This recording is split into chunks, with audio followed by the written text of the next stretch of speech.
So resuming the conversation where Jesus is teasing the apostles, asking them where they're going. Peter says, I'm giving up, unless you tell us. I'm in a bad mood today.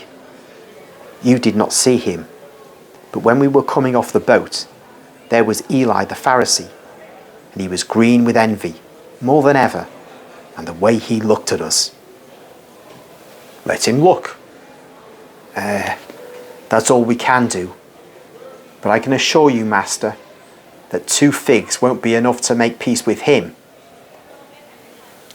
What did I say to Toby's mother? I made peace with the very object of their war. And I will try to make peace by paying my respects to the eminent people in Capernaum, since they feel that I offended them. So someone else will be happy. Who? Jesus does not answer the question, and he goes on. Probably I will not be successful, because they are not willing to make peace. But listen, if in all contests the wiser of the 2 would give in, and instead of persisting in wanting to be right, he came to an agreement, even sharing equally what I would also admit might belong to him by full right, the situation will be better and a more holy one. People are not always harmful on purpose. Sometimes one does harm without wishing to. You must always consider that and forgive. Eli and the others are convinced that they are serving God with justice by acting as they do. With patience and perseverance, and with humility and good grace, I will endeavour to persuade them that new times have come, and that God now wants to be served according to my teaching. Good grace is the shrewdness of an apostle. Perseverance is his weapon, his example, and prayers for those to be converted are his success. They arrive in the square. Jesus goes straight to the taxation counter, where Matthew is making up his accounts and checking the coins, which he divides into various denominations and puts into bags of different colours, and then into a metal coffer, which 2 servants are waiting to take elsewhere. As soon as the shadow of Jesus' tall figure appears on the bench, Matthew looks up to see who is the late taxpayer. In the meantime, Peter, pulling Jesus by his sleeve, says, "There's no payment to be made, Master. What are you doing?" But Jesus does not listen to him.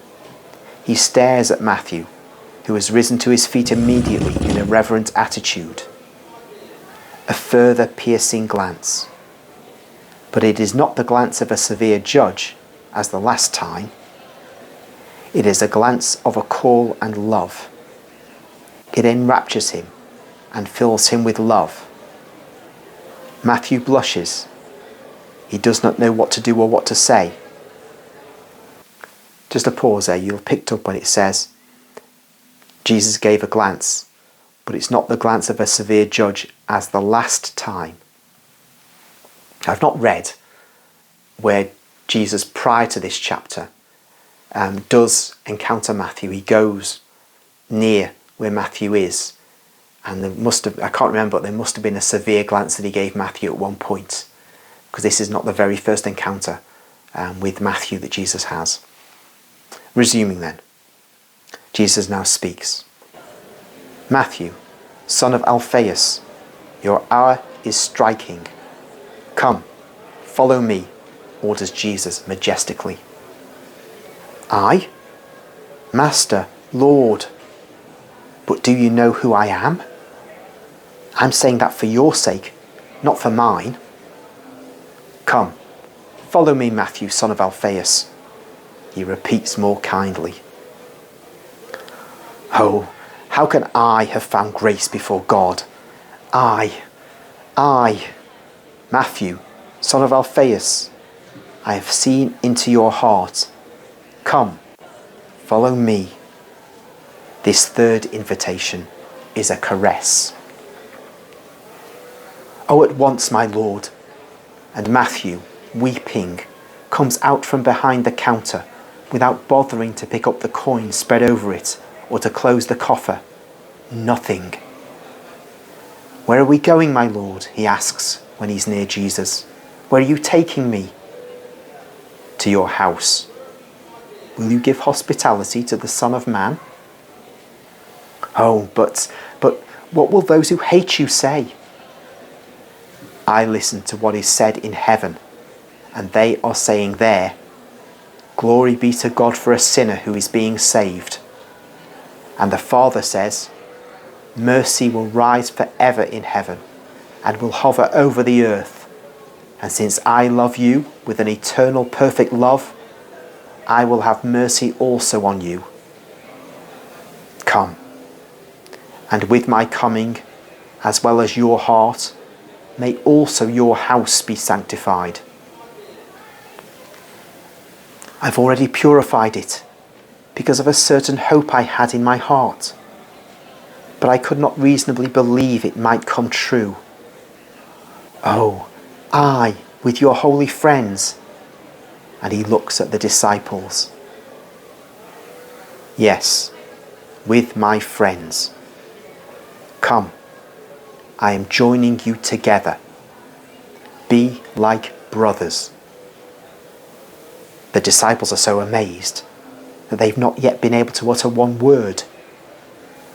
In a group, they've walked behind Jesus and Matthew in the bright sunshine in the square, where there is not a soul left.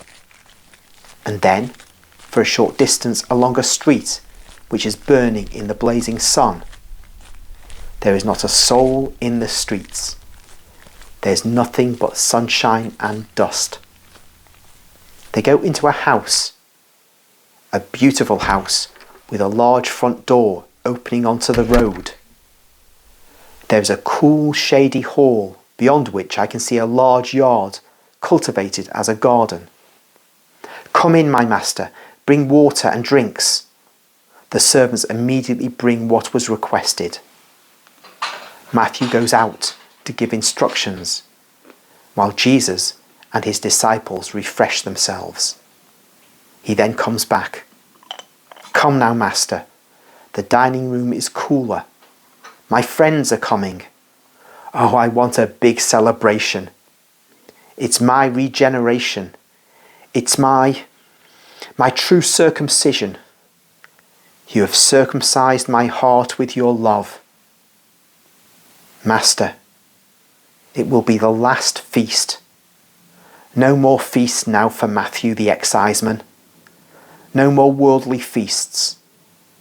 Only an internal rejoicing, because I have been redeemed and I am serving you and I'm loved by you. How much have I cried? How much during the past months? I've been crying for almost 3 months. I did not know what to do. I wanted to come, but how could I with my unclean soul come to you, the Holy One? You were cleansing it with repentance and charity towards me and your neighbour. Peter, come here. Peter, who is so astonished that he's not yet said one word, comes forward. The two men, both elderly, thick-set and stout, are now facing each other, and Jesus, handsome and smiling, is between them. So a pause there, something which I've missed in the past. We've got a description there.